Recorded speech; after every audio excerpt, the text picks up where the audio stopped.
ஜெபிக்க ஆரம்பிச்சாங்களாம் முட்டி போட்டு. தார தாரையா கண்ணீர் அந்த பையன் மேல விழ ஆரம்பிச்சது. அவங்க அழுது அழுது அழுது அழுது அவங்க சோர்ந்து போயிட்டாங்க ஒரு கட்டத்துக்குள்ளாக. உடனே கீழ இருந்து யாரும் அழைப்பது போல ஒரு உணர்வு.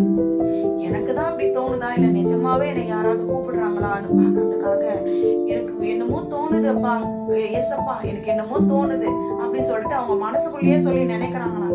திரும்பவும் அம்மா அப்படிங்கிற ஒரு குரல் கேட்ட உடனே முழிச்சு பார்த்தா அவங்க பையன் கேக்குறானா, நம்ம ஏமா இங்க இருக்கிறோம், நம்ம எதுக்குமா இங்க வந்திருக்கிறோம், ஏமா நீ அழுவுற, யாருமா இவங்க எல்லாம், என்ன ஹாஸ்பிட்டல்ல தானமா வச்சிருந்த, இங்க எப்பமா தூக்கிட்டு வந்த அப்படி சொல்லி அந்த பையன் அவங்கள பார்த்து ஒரு கேள்வி கேட்ட உடனே அவங்களால நம்பவே முடியல.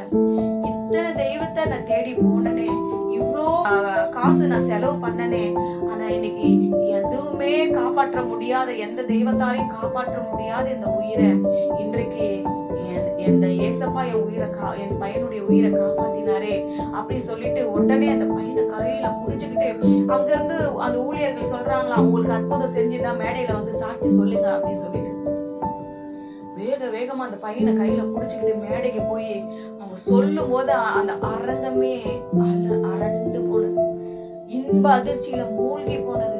எல்லாரும் ஆச்சரியப்பட்டு, என்னது மரித்தவன் உயிரோடு எழுந்தானா அப்படின்னு சொல்லிட்டு அவங்க போய் அவங்க நின்று சொன்னாங்களாம், டாக்டர்களால கைவிடப்பட்டு அவங்க எல்லா சூழ்நிலைகள் எடுத்து சொன்னாங்க, மரித்து போயிட்டான்னு சொல்லி போஸ்ட்மார்ட்டத்துக்காக வைத்திருந்த என் மகனை தூக்கி அணைத்து கொண்டு ஓடி வந்தேன். இன்றைக்கு கர்த்தர் மட்டும்தான் என் மேல மனதுருக்கம் வச்சு என் ஜெபத்தை கேட்டாரு. அதுக்குதான் வேதம் சொல்லுகிறது. உங்களுக்கு அந்த வசனத்தை நான் வாசித்து காட்ட விரும்புகிறேன்.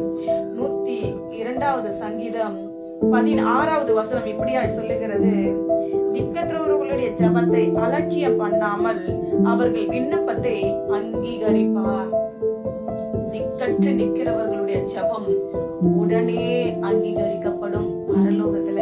ஏன்னா அவங்களுக்கு வேற எந்த அடைக்கலமும் கிடையாது, அவங்க கர்த்தரை மட்டும்தான் நம்பி இருக்கிறாங்க. இவங்க பாருங்க, எத்தனையோ பேர் மருத்துவர்களை கூட நம்பி இருந்தாங்க. கடைசியா ஒரே ஒரு முயற்சி, இந்த இயேசுவை போய் தேடி பார்க்கலாம் அப்படின்னு வந்தாங்க. ஆனா அவங்களுக்கு வெற்றி கிடைச்சது. இயேசு அவங்களை கைவிடவில்லை. அவங்களுடைய விண்ணப்பத்தை கர்த்தர் கேட்டு அதை அங்கீகரித்தார். அவர்களுடைய மகன் உயிரோடு வந்தார். இன்றைக்கு அவங்க ஒரு கிறிஸ்தவராய் மாறி அதே ஒரு அங்க இருக்கிற ஒரு எனக்கு இப்போ ஒரு எங்க போறதுன்னு தெரியல, நான் என்னோட சொத்தெல்லாம் வித்துட்டேன், என் கையில பணம் இருக்குன்னு சொல்லி இன்னைக்கு ஒரு இடத்துல போய் ஒரு வீடு எடுத்து அந்த இடத்துல ஒரு சபைக்கு போய் அவங்க கர்த்தருடைய பிள்ளைகளா வாழ்ந்து கொண்டு இருக்கிறாங்க. ஆம் தேவ பிள்ளைகளே, தேவன் மனதுருக்கம் உள்ள தேவன். இந்த உலகத்துல இருக்கிற யாருமே அப்படி மனதிரு இரக்கம் உடையவர்களா இருக்க மாட்டாங்க.